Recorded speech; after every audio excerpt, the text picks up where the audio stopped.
Saking sayangnya, saking cintanya saya kepada suami, saya ingin membantu perekonomian, saya memberikan tambahan modal untuk suami. Bukannya semakin baik, justru semakin menambah luka dalam hidup saya, Mas. Uangnya tidak jelas kemana, ditambah lagi adanya perselingkuhan. Sakit, Mas. Mati harapan saya, Mas. Hampir bunuh diri saya, Mas.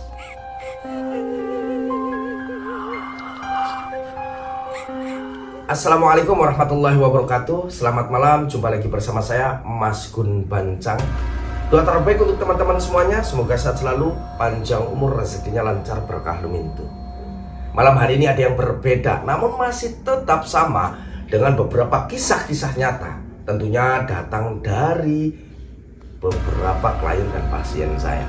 Kali ini kisahnya datang bukan dari seorang pelakor, bukan juga dari seorang ani-ani atau gundik, melainkan dari seorang TKW. Mbak TKW ini berasal dari Jawa Tengah. Tentu sebelumnya sudah konsultasi dulu melalui telepon. Beliau hanya menyampaikan dengan singkat, Assalamualaikum, Waalaikumsalam. Lalu beliau menyampaikan, Mas alamatnya di mana? Saya bilang dari Jawa Tengah juga, Brebes. Baik, kebetulan Mas, saya mau pulang ke Indonesia, ada banyak hal yang mau saya ceritakan. Lusa saya terbang dari Taiwan menuju Soekarno-Hatta, lanjut saya pulang ke kediaman Mas Gun. Baik, hati-hati, nanti saya pandu jalannya. Singkatnya, datanglah seorang Mbak TKW ini ke kediaman saya. Lanjut saya persingkat, beliau sudah saya persilahkan masuk, saya persilahkan istirahat. Seperti pada umumnya saya melayani pasien, saya mulai tanyakan, Mbak namanya siapa, asal dari mana. Lalu Mbak TKW ini mulai memperkenalkan diri, berasal dari Jawa Tengah, dan lain sebagainya. Lanjut saya persilahkan minum, baru seteguk dua teguk sudah mulai berlinang air mata. Langsung saya mulai dipikir apa lagi ini, kesannya memang luar biasa. Sekilas saya lihat auranya juga berantakan, getarannya sudah berasa sampai dada. Saya persingkat waktu, saya langsung tanya, Mbak perkenalkan diri, nama, alamat, dan seterusnya. Setelah memperkenalkan diri, Mbak ini minta izin untuk, Mas boleh nggak saya mulai bercerita? Silakan Mbak, mau bercerita di ruang depan atau memang kita langsung ke tempat ritual, yaitu di dalam. Lanjut, nggak apa-apa Mas, bebas dimanapun. Belum sempat terucap, belum sempat keluar satu kalimat, dia sudah berlinang air mata. Dia sudah nangis, ngosek. Tahu ngosek? Orang Jawa Tengah mesti ngosek. Dia ngomong, Mas, mulai dia bercerita berawal pernikahannya dia di tahun 2021, tentunya karena sebuah keadaan yang terdesak. Alih-alih dapat kebahagiaan setelah mendapatkan pasangan, ternyata suaminya itu seorang pengangguran, judi online, dan banyak lagi persoalan-persoalan yang dialami oleh Mbak TKW ini. Tentu dengan penuh kesabaran, dengan ketaatannya sebagai istri, dia berjuang selama kurang lebih hampir 1 tahun menemani sang suami. Tapi sayangnya bukan kebahagiaan yang dia dapat, melainkan adalah perlakuan yang tidak layak. Dia bercerita kepada saya sangat-sangat dalam sekali. Saya berusaha tegar untuk mendengarkannya. Mas, suami saya nganggur. Mas, suami saya judi online. Mas, suami saya kasar. Sampai akhirnya Mbak TKW ini menentukan dan memilih jalan untuk berangkat ke luar negeri. Ini asal muasal kisah dari Mbak TKW tersebut. Lalu Mbak TKW tersebut sudah melalui beberapa proses, izin, proses, dan lain sebagainya. Singkatnya mulailah berangkat ke luar negeri.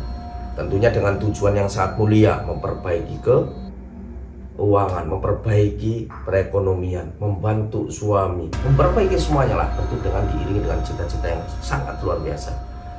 Lalu Mbak TKW tersebut melanjutkan ceritanya, Mas, setelah nikah dapat suami yang kasar, nggak bekerja, judi online, dan seterusnya, saya menentukan jalan untuk berangkat ke luar negeri, berangkat ke Taiwan. Dari segala prosesnya alhamdulillah diberikan lancar, Mas, walaupun dengan penuh luka. Singkatnya, saya udah berangkat nyampe di Taiwan, Mas, alhamdulillah dapat majikan baik, dan seterusnya. Karena saking sayangnya, saking cintanya saya kepada suami, saya ingin membantu perekonomian, saya memberikan tambahan modal untuk suami. Bukannya semakin baik, justru semakin menambah luka dalam hidup saya, Mas. uangnya tidak jelas kemana, ditambah lagi adanya perselingkuhan. Sakit mas, mati harapan saya mas, hampir bunuh diri saya mas. Tapi cita-cita yang membuat saya kuat. Akhirnya saya terbiasa dengan semua keadaan itu. Dan bukan hal baru lagi, mungkin teman-teman tahu di Taiwan itu seperti apa. Mulai muncul teman-teman baru, rekan-rekan baru, akhirnya nyaman, banyak yang menghibur, banyak yang kasih support. Dan saya secara pribadi memiliki kekuatan yang luar biasa. Mental terbangun dengan sendirinya bahwa saya harus berhasil, saya harus sukses walaupun lukanya semakin dalam karena perselingkuhan. Saya geleng sambil ya subhanallah, sabar mbak ya, saya tanggapi demikian. Silahkan lanjutin mbak. Iya mas, saya masih kuat untuk hal itu karena alhamdulillah saya kenal dengan seseorang laki-laki di sana yang mampu menghibur saya, memberikan perhatian kepada saya, meluangkan waktunya kepada saya, memberikan semangat kepada saya. Dan saya merasa sangat-sangat bersyukur. Awalnya saya pikir ada laki-laki yang baik, dan akhirnya saya masuk ke dalam, saya semakin cinta, saya bucin parah mas sama laki-laki ini mas. Dia kerja di pabrik di kota sebelah. Seperti umumnya kita hubungan orang dewasa mas, seminggu sekali, 2 minggu sekali, kadang 1 bulan sekali kita ada perjumpaan. Mulai permintaan banyak, saya sering bantu keuangannya, saya sering bantu kebutuhannya, bukan lagi 10-20 mas, melainkan ratusan juta. Karena saya merasa dia adalah dewa penolong buat saya dengan penuh keyakinan mas. Ternyata terjadi hal yang serupa. Laki-laki tersebut yang saya percayai di Indonesia, dia masih punya istri. Nangis dia sambil cerita. Nangis Mbak TKW ini sambil cerita. Saya seperti biasa, ya saya menanggapi dengan tegar dan berusaha menenangkan. Sudah Mbak, tenang, semua bisa diatasi. Lalu bagaimana mas dengan hidup saya?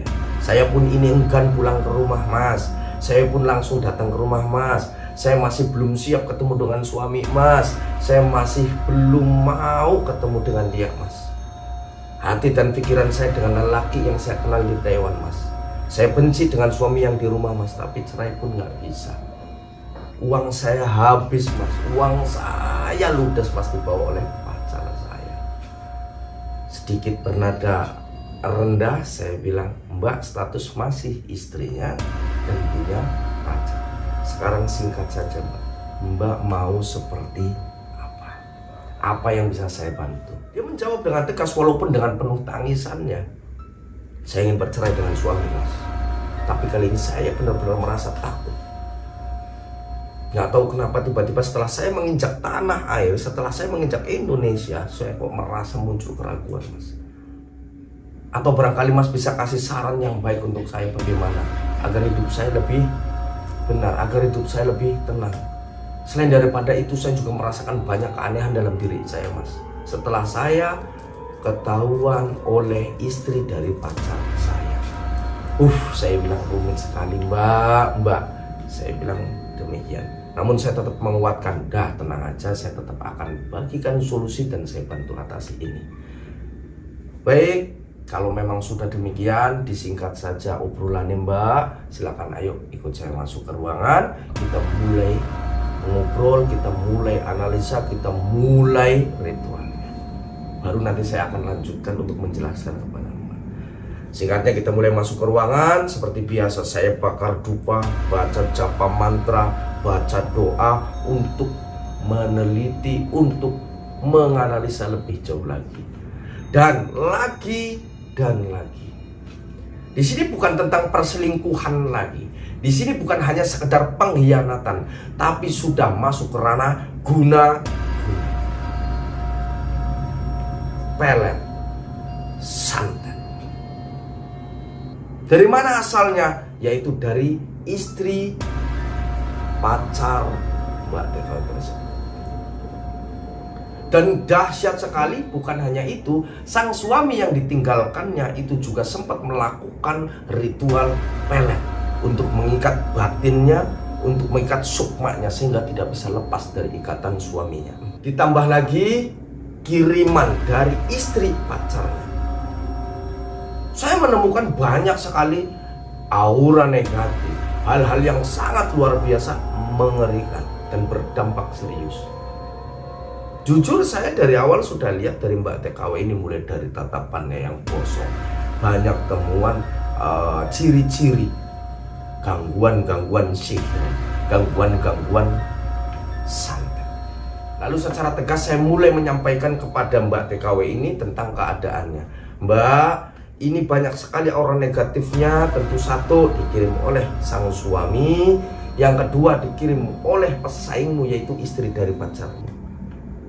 Jadi wajar ketika Mbak banyak sekali hal-hal yang dirasakan semakin aneh, mulai dari kesehatannya, keuangannya, mentalmu, semuanya berdampak.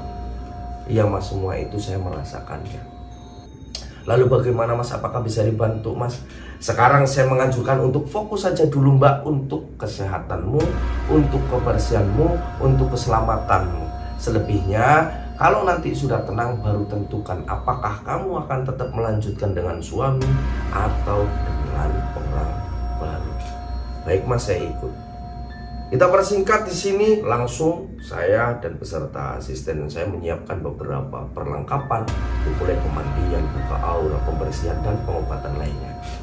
Setelah pengobatan selesai, pemandian selesai, sudah dibersihkan, mulai dia agak sedikit tenang dan bisa jelas mengatakan, Mas, saya mau pulang, namun saya ingin lebih memperbaiki hubungan saya dengan suami. Baik, insya Allah saya akan bantu, dan ini harus dengan ritual pelek. Namun masalahnya di sini dia muncul rasa takut dan tiba-tiba saja ingat, Mas, kira-kira istri dari pacarku apakah dia akan terus mengganggu saya? Dan juga apakah pacarku yang di Taiwan itu akan bisa mengembalikan uang-uangku? Wih, mulai rumit lagi. Tentu kedengarannya ini hal yang biasa, tapi saya yakin tidak mudah menjalani kehidupan seperti itu. Beberapa masalah, beberapa hal ditumpuk jadi satu, diisi kepala yang gak seberapa itu. Namun saya tetap akan menguatkan dan saya bilang seperti ini ke mbaknya, Mbak, gini aja, suamimu pertahankan. Suamimu pertahankan. Saya mengulangnya, kamu tetap harus mempertahankan rumah tanggamu. Masih layak dan bisa untuk diperbaiki. Lalu urusan yang laki-laki itu gimana Mas? Soal uangku gimana Mas? Saya akan upayakan untuk membuat sang laki-laki itu mengembalikan segala uangmu, mengembalikan segala apa yang kamu berikan kepadanya. Dan tentunya saya akan tetap membantu dan mengawal dan menjaga Mbak dari gangguan orang luar, termasuk istri dari pacar. Lalu dengan nada lega, dengan ekspresi yang sudah sedikit sumringah, dia menyampaikan, Alhamdulillah, mudah-mudahan ini adalah jalan terbaik. Ya Mbak, walaupun sulit tapi ini bisa. Saran dari saya untuk tetap fokus, berpikir positif dan bertindak positif. Pesan dari saya adalah perbaiki rumah tanggamu. Untuk masalah lain-lainnya saya akan tetap bantu untuk urusan ini. Mbak, jangan berlama-lama di tempat saya, cepat pulang. Yang awalnya datang lesu, datang loyo, penuh luka, nangis, kejer, alhamdulillah sudah mulai sumringah. Dia dengan semangat pulang ke rumah. Tentunya kisahnya nggak cukup sampai di sini. Masih banyak lagi yang dia ceritakan tentang pengalaman-pengalaman mistis yang terjadi dan yang dialami oleh Mbak TKW ini selama di negeri orang. Ini baru sepenggal kisah nyata yang saya bagikan kepada teman-teman semuanya. Tentu kita akan buatkan lagi, kita akan lanjutkan lagi kisah ini karena ini sangat menarik dan sangat luar biasa. Mudah-mudahan ada manfaatnya untuk teman-teman Mas Gun Bancang dan bisa mengedukasi teman-teman semuanya, ya. Karena hal ini bisa saja terjadi kepadamu, keluargamu, atau di orang-orang sekelilingmu. Pesan dari Mas Gun Bancang, tetap kuatkan lagi ibadahnya. Dalam kondisi apapun tetap jaga dengan doa. Berpikir positif dan bertindak positif. Jumpa lagi di video berikutnya. Semoga selalu panjang umur. Assalamualaikum warahmatullahi wabarakatuh.